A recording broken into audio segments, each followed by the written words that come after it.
Hello guys. Okay. Para to sa mga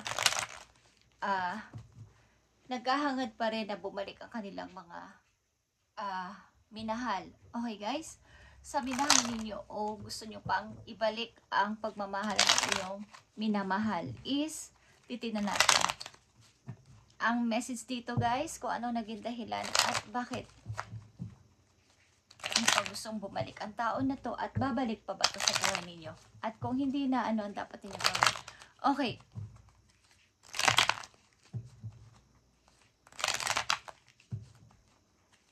Tingnan natin. Ano ba ang naging dahilan kung bakit kayo nagkahiwalay ng iyong kasintahan o asawa? At kung ano lumabas dito at ito ang inyong sitwasyon, ito ay para sa inyo. Okay, ano ang naging dahilan? Bakit kayo nagkahiwalay ng iyong asawa o ng iyong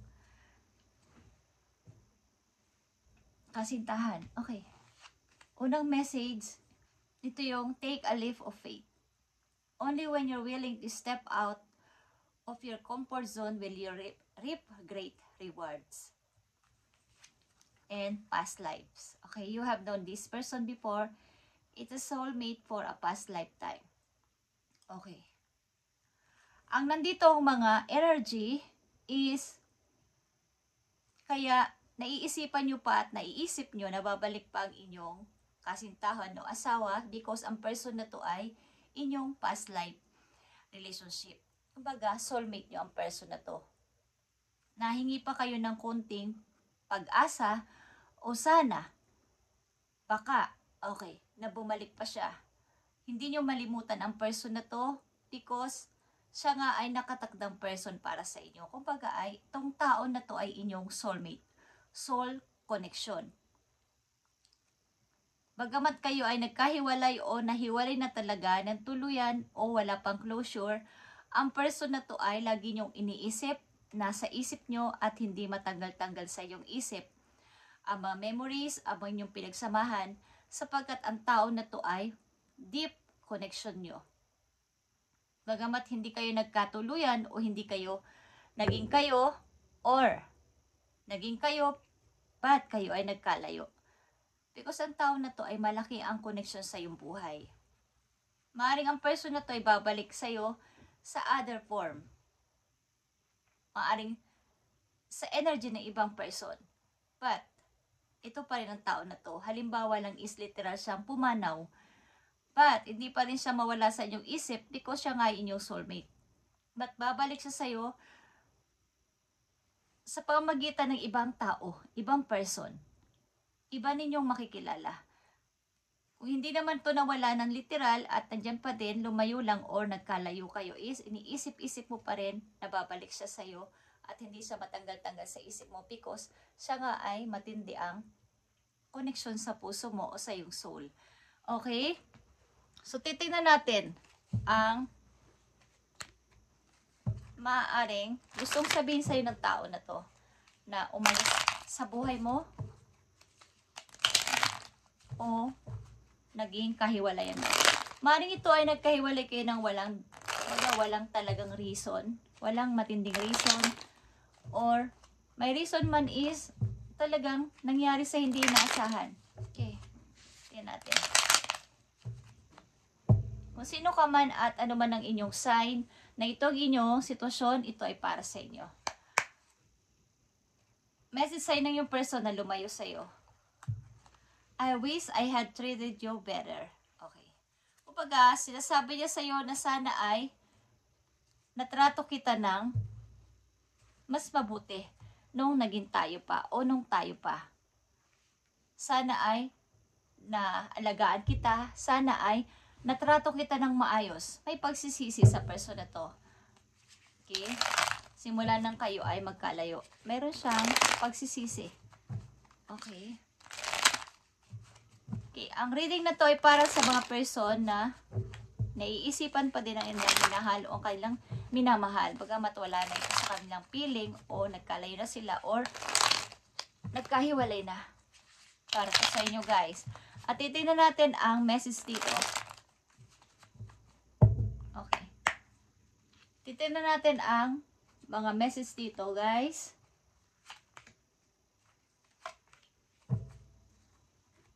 Okay. Nine of Cups is here.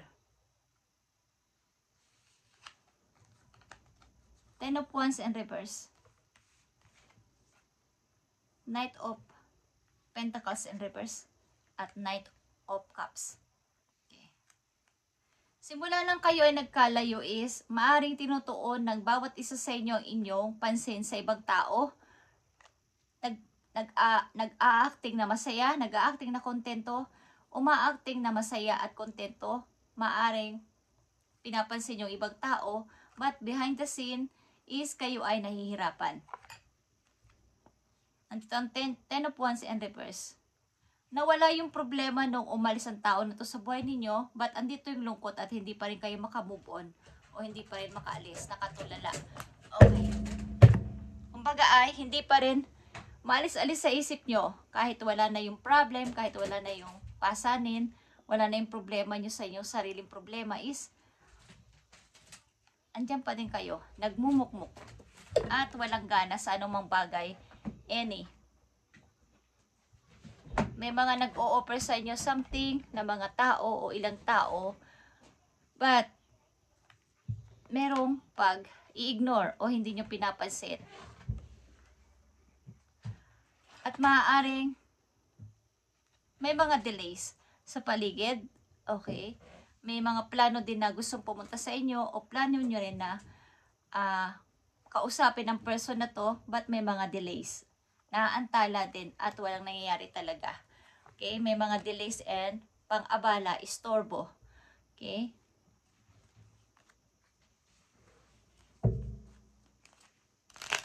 So, ano na ang inyong nararamdaman sa ngayon? Ano na ang inyong gusto mangyari? Okay. Mukhang may kanya-kanya na kayo talagang ginagawa sa buhay, but andito yung disappoint. Parang na-disappoint at walang gana. May mga lumalapit man, but hindi naman masyadong pinapansin o hindi nagtitiwala. Tingnan natin ito, guys.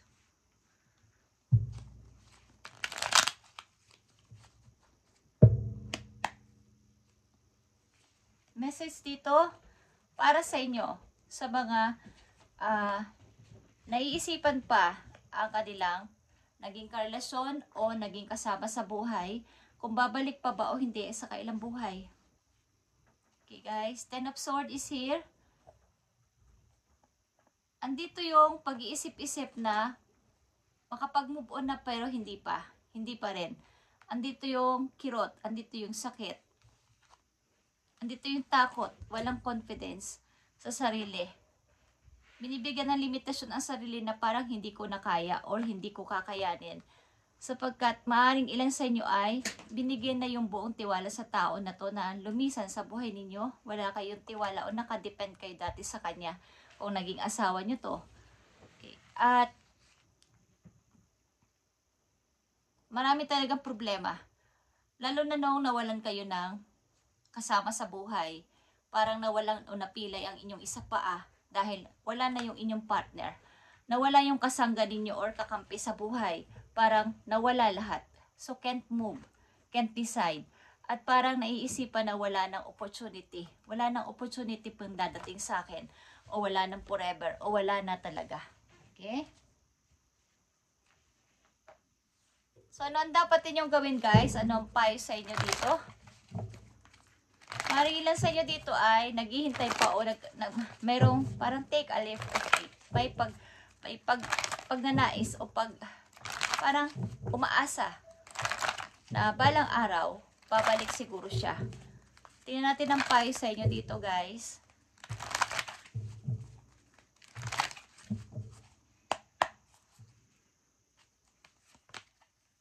Andito yung Animal Kingdom. Animals of all types are extraordinary creature and miraculous gift to us. They've been our spiritual companions since the dawn of time. At this moment, they have lesson to share with you that will open your heart and soul. Kung ilan sa inyo nandito, sa reading ay may mga alagang hayop, pusa man yan, aso o anumang klase ng pet, meron kayo sa bahay, ilan sa inyo mahilig sa mga hayop. At doon nyo maiintindihan at magkakaroon kayo ng lesson o ma-open ulit ang inyong heart na hindi lang dapat mag-focus dito. Naiintindihan din kasi na mga hayop ang damdamin o nararamdaman ng isang tao. Umiiyak man to, masaya man to, o may pag-alala, may pag-worry. Alam ng mga animals na nakapaligid sa inyo ang inyong hinaing, ang inyong nararamdaman. Maaring ilan sa inyo ay hinihikayat na mag-alaga ng mga hayop, okay? Na makakaintindi o mag-o-open ulit sa inyong heart na buksan ulit ang inyong puso na tumingin sa iba pang bagay. Okay? Ito ba nga, animals na to ay extraordinary creature and miraculous gift to us. Pagka ito ay miraculous, naghahatid din ito ng miracle sa ating buhay. Bagamat ito mga tao na to, literal man itong umalis sa buhay ninyo, pumanaw or literal na umalis, something na inalisan kayo, nilayasan kayo, is ang mga animals na inyong nakakasama o kasama sa bahay ay may nararamdaman nilang inyong hinaing sa buhay. Masaya man kayo o malungkot, may pag-worry man sa inyo, is alam nila. So, they have lesson to share with you that will open your heart and soul. Okay. Mukhang ang nandito sa reading na mga energy ay nakapokus dito na bakit? Bakit ako ginanito? Bakit ako pinagtaksilan? Bakit ako iniwan na walang-wala? Bakit ako hindi makagalaw? Hindi ako trinato ng maayos nung naging kami pa, samantalang ibinigay ko ang lahat sa kanya. Okay guys, tingnan natin ito sa nasa reading na energy. Tingnan natin ang inyong dapat gawin at dapat nang malaman.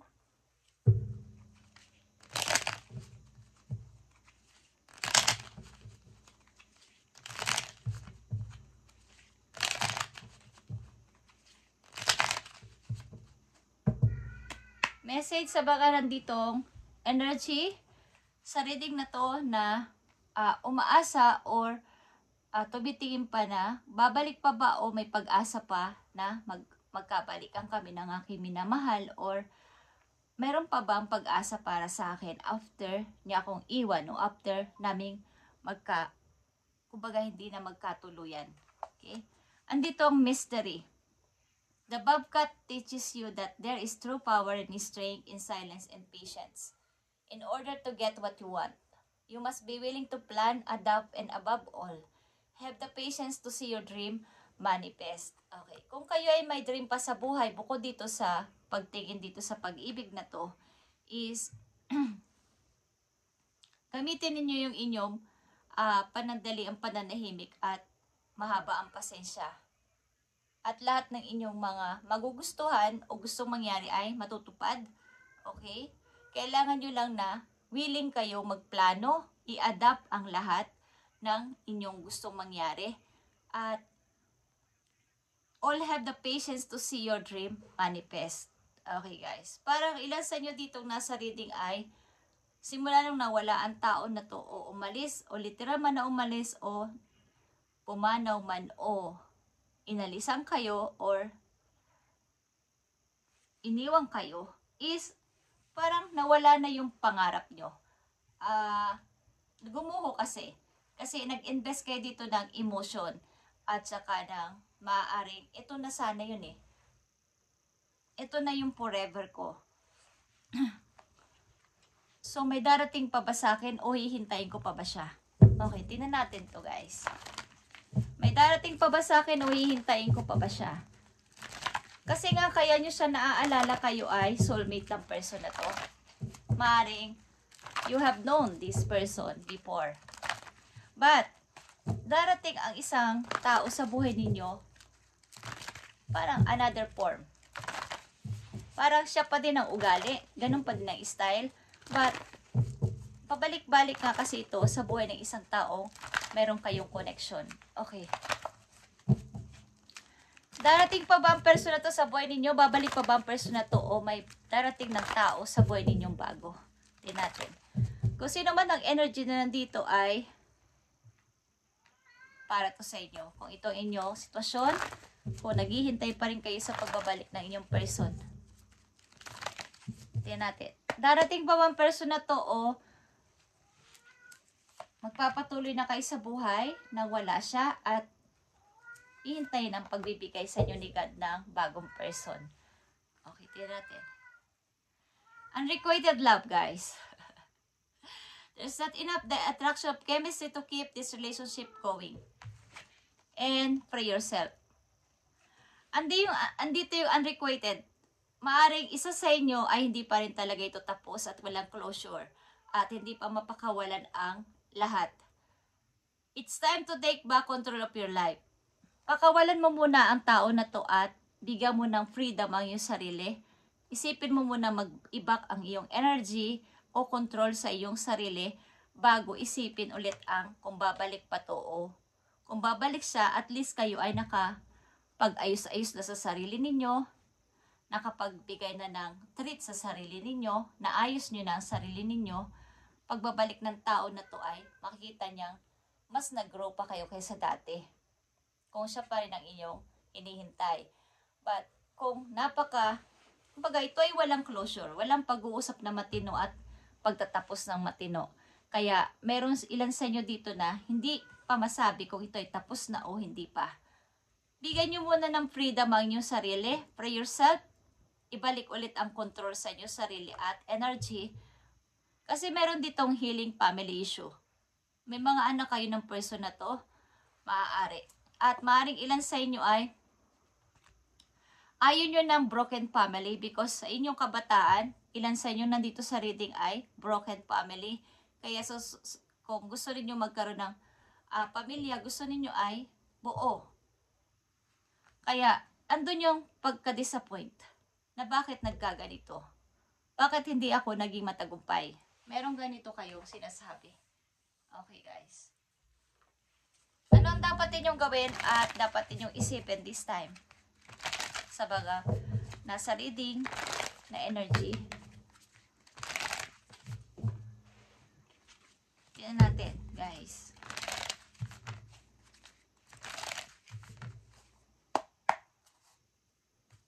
Thank you. Okay. Call your emotion. Andito ang Aries. Okay? Call your emotion, ibig sabihin, gawin yung mahinahon ng inyong sarili. Huwag masyadong mainipin. Kumbaga, mga Aries kasi, ang ilan sa kanila ay quick-tempered. Kasi nga sila rin ay fire sign. Mapag-control din. Cool your emotion. Huwag muna kayong masyadong magbadali. Kung ito hinihintay ninyo, andito din ang Taurus. Okay? O hinihintay ninyo ang person na ito na magbalik sa inyong buhay at sinusuyo naman kayo o susuyuin kayo is, bigyan nyo din naman muna ng freedom ang inyong sarili na makapagpahinga at ibalik ang control at energy para maging maayos na ang kung tatanggapin nyo pa ba ang person na ito sa pagbabalik niya. Sapagkat maaaring pagbabalik nito, kayo isusuyuin sapagkat makikita niya ang inyong paglago ulit. Okay? So, pakaramdaman ninyo yung sarili kung dapat ko pa ba siyang tanggapin after niya ako saktan. Sapagkat kung paulit-ulit lang ang isang pagkakataon, ang isang relasyon na same lang ang path o same lang ang routine is wala pa rin mangyayari kahit magkabalikan ng dalawang tao. Okay? May magbabalik sa inyong buhay katulad din ng isang person na to but kumbaga different energy na. Sapagkat kayo ay soul connected talaga sa isa't isa. Okay, kaya nyo sa naaalala, yun ang paliwanag doon. Okay, kaya nyo sa naalala sapagkat kayo ay deep ang connection.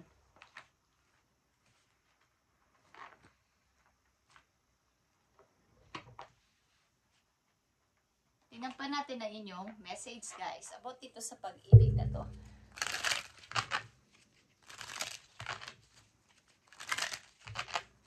Maaaring susuyuin ka ng person na to pagbabalik niya at papakiramdaman mo yung puso kung tatanggapin yung pabuhat to o hindi. Sapagkat iba yung wala na siya, umalis siya sa piling ninyo at naiisip nyo pa rin, iba yung pagbalik niya, iba na ang inyong pakaramdam. Mayroong pagbabago, magaganap. Okay. Tingnan natin ang pag-ibig na to.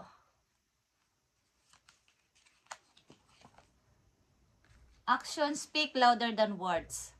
If you want to know what someone feelings, watch what they are doing. Okay.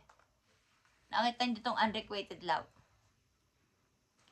Mukha kang tao na to, kung inyong sisikapin, kung ito ay babalik sa buhay ninyo, is pakiramdaman ninyo kung anong gagawin niya sa inyo sa aksyon niya, sa kanyang pagsusumamo, sa kanyang sasabihin, hindi sa kanya sasabihin, sa mga matatamis niya ulindila, sa mga promises niya again, sa kanyang gagawin sa inyo. Hindi na sa salita, sa gawa na. Okay? Sapagkat iba yung sinasabi at ginagawa. Salita ng salita, katulad sa halimbawa ng, bibili ako, pero hindi naman naalis. Bibilhan kita nito, pero hindi naman ginagawa. Iba yun. So, pakiramdaman niyo ang tao na to sa kanyang kilos, kung siya ay babalik sa inyo, tingnan niyo siya kumilos at ano na ang gagawin niya para kayo ay mapaamo ulit. Sa kilos niya to, dapat malaman nyo sa kanyang gagawin na at hindi sa salita na. Okay, guys? Yan ang keyword doon. Kung iniisip nyo na babalik pa ang person na ito sa inyo, may percent na meron, guys. Habang wala pa ang tao na to sa buhay ninyo, kayo ay magsikap na ibalik ang control sa inyong sarili at ipakita sa kanya na hindi mo na ako dapat tratuhin katulad ng pagtrato mo sa akin dati. Sapagkat ang message sa inyo niya, ang tao na to, ng taong umalis sa inyo dati, sana na-treat kita ng mas mabuti at mas maganda nung naging tayo pa. Okay? Tingnan natin ang dalawang mahalagang message dito. About dito sa sitwasyon na to. Okay. Mukhang kayo ay away dito, away doon at ang sakit na ng ulo ng isa sa inyo o both of you, kaya kayo nagkaroon ng ganitong klaseng paghihiwalay. Away. Okay. At Six of Wands. Ang isa sa inyo ay gusto ng kalayaan. May gusto pang marating bukod sa pag-ibig na to. May gusto pang gawin sa buhay at gusto pang tuparin na pangarap. Ang isa sa inyo ay maaaring gusto halimbawa ay sumikat, gustong magkaroon ng pangalan, okay? Gustong magtagumpay na siya lang. Ang pag-ibig na tumari para sa isa sa inyo ay disturb, baga ay istorbo. Hindi siya magiging matagumpay o hindi ka magiging matagumpay kung kayo ay magkaungungan. Okay, kumbaga ay hindi tayo, may kasabihan na hindi tayo mabubuhay dahil lang sa salitang mahal kita. May isa sa inyo ditong nagplano na tama na to. Kung away lang tayo ng away, meron akong gusto pang mangyari sa buhay. Okay? At maaaring magbabalik nga ito sa inyo. Tingnan ninyo sa gawa, hindi na sa salita. Okay. Tuparin ninyo o sikapin ninyo kayo ay bumangon dyan. Sino man kayo na nandito sa reading, sikapin ninyo kayo ay bumangon bagamat kayo nag-aalinlangan. Okay. Kung magbalik man ang tao na to sa inyo ay, bawa as a friend, but I want to be more than friends. May magsasabi nito sa inyo. Okay? Thank you guys at ito yung reading sa mga may issue na ganito na nagtatanong kung babalik pa ang kailang person sa kanila at ano ang mga naging dahilan at ano ang gusto mangyari ng person na to para sa inyo. Thank you guys and God bless sa inyo lahat guys. At free yourself muna at i-grow ang sarili. Take back control of your life. At maglagay ng energy, mag-charge again sa katawan. Okay? Kasi katulad ng cellphone, kung lobat na, hindi na yon gagana. Pwede na mag-off, hindi na magagamit. So, kailangan i-charge ng 100% ang inyong sarili para talagang may energy kayo na magawa ang gusto ninyo at hindi lang dito. Babalik at babalik ito sa inyo, but meron ng pagbabago. Okay? Maaring gusto niyang maging itrato na kayo ng mas better pa kesa dati. Okay guys?